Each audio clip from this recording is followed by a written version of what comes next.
Hey there, ladies and gentlemen, it's me, Dr. Donna. Welcome to week 12 of 11.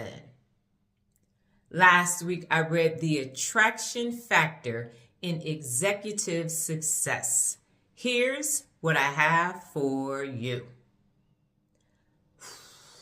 Ladies and gentlemen, I read this book. I got this book from Savers.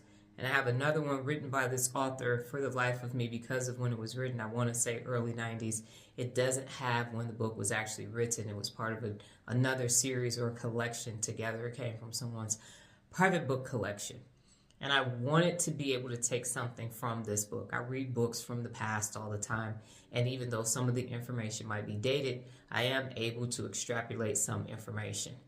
And it was about teaching people in the workplace how to deal with women and men, how to dress, what to say, workplace relationships, out of the office, personal relationships, how you work with your boss, be friendly but not a friend if you are an executive, the things that you do, interviewing. It was all of these things. And I was irritated. And it's a short read. It's less than 100 pages. And it's really like about 75, 80 pages. And I was just irritated, and I couldn't understand why. This is work information, and normally I can take one nugget here, one nugget there, and say, here's how it applies. And so my Frito-Lay years were coming up for me. And here's what I took away from this. Embrace diversity. It's one of the 74 principles of real leadership.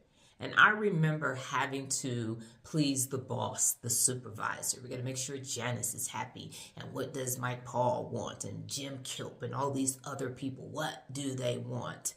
And I was always in the middle. And I would say, but at some point, I'm somebody's employee. And shouldn't somebody be concerned with what I need to be successful? And in my 10 years, almost 10 years at Frito-Lay, I only had one supervisor that actually cared, William Campbell. No one else really cared a lot. And so I say this to say, fuck being happy for making somebody else happy at the job. Let's please this person. Well, what did this person think? Well, this is how you manage your boss and manage up and manage your manager and all this bullshit. Fuck that. Okay? Embrace diversity. If people are doing their job and they're doing an extraordinary job, why do we have to please the boss who may or may not be doing their job? If someone is assaulting or harassing somebody at work, they need to be fired. Who cares what their title is? I am sick of the corporate politics in the world to please these unaccountable people just because they finagled and sycophanted their ass up to a position of power and authority. So I am saying, if you are at an organization and you can't be yourself and you have to please the boss, who most of the time is an idiot, go find something else to do like I did. Do not play into their system and acquiesce and hope that you get a promotion, hope that you get the next position. It's merit, baby. When you are holding yourself personally accountable to be your best, it levels the playing field. It needs to be based upon merit and not sycophanting and ass-kissing and apple polishing and brown-nosing to make the boss feel good. You know what feels good? Living and working in an environment where you can excel, results, an environment where you embrace diversity, an environment where the playing field is level and the cream rises to the top and the crap drops. That is what you base organizations off of. This old ass archaic system, enough of it already. Okay? Let's move on so we can stay innovative and research and development can do what they can do, and we can be on the cutting edge in every organization because the best people are in the best jobs and not this other bullshit that we have been living with for hundreds of years. Let that shit fall apart, okay? Embrace diversity.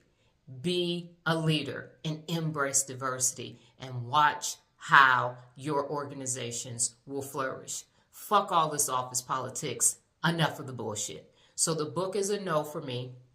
I do have another book from the series. I hope this book is better, but I am so exhausted, and I know I cannot be the only person that is ready for this. Please the boss, make the boss happy, tiptoe around, walk on eggshells, and all of this for what?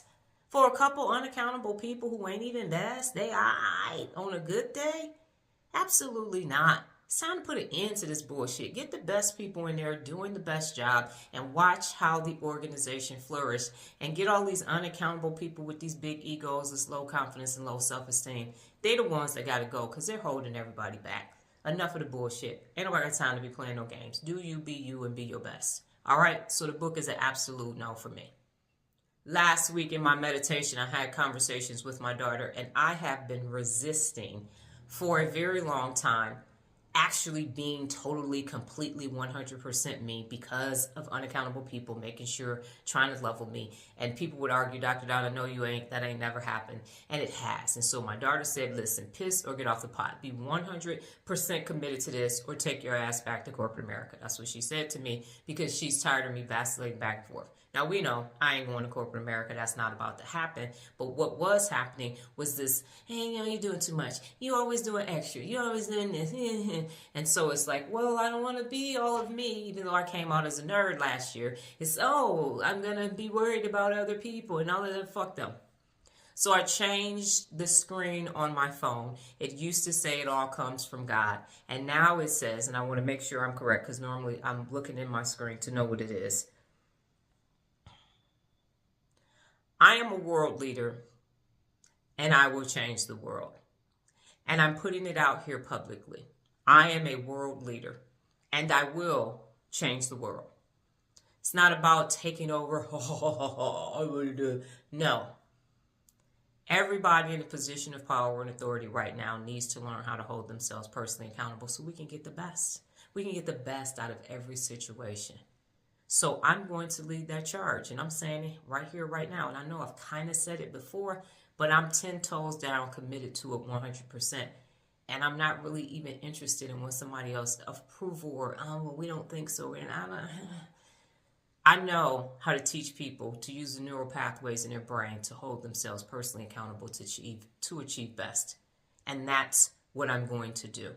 I'm going to do it globally so we can live in a better world. Globally, so we can live in a better world. So I am a world leader, and I am going to change the world. And that came from my meditation. That's it. This week's book, The Thief Next Door. Well, that's my time, ladies and gentlemen. But before I get out of here, just remember the journey of 11, a time for meditation to a path of manifestation. Adios.